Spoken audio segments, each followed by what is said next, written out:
biranize bazubagi tabara ihangane reka nkuzanira amazi wakanyago wenda byamanuka upfe gushyira muri ka gacuma nazanye mu rwagwa mfe kumva ako gahumuro agacuma se ko sinzi yo kandi ndabona ntazi yo wagashize uko ntako ndeba se biragenda bite ye baba we wongeye kuzana umugara w'imbyiro cyarukwe yegera heno ndebe avese utankora kuki ubona imbyiro ntubona icyaka si icyaka cyawe kidashira ariko mana kwaho bukera ubanza imizinga izakuvamo imyibano cyarukwe ngo emeke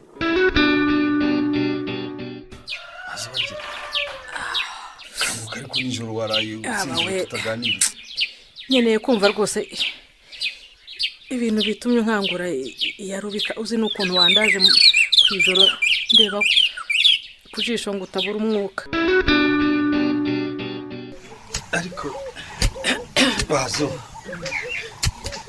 netwongera kwenda ibitoki nzakurira uko tuzabigenza ku buryo rwose inyota itazongera kutwica ngo tuzabigenza dutese ni ukujya dufata imetezi tukazishyira mu tweso tubiri hanyuma bikagenda bite zimwe nyine zikabisa abavumbye izindi tukazishyira munsi y'urutara ku buryo twe tuzajya tuzimaho twembi tukazishyira munsi y'urutara turaraho ubwo se waraza n'imbetezi kuko ntura mu cyo wasinze cyarukwe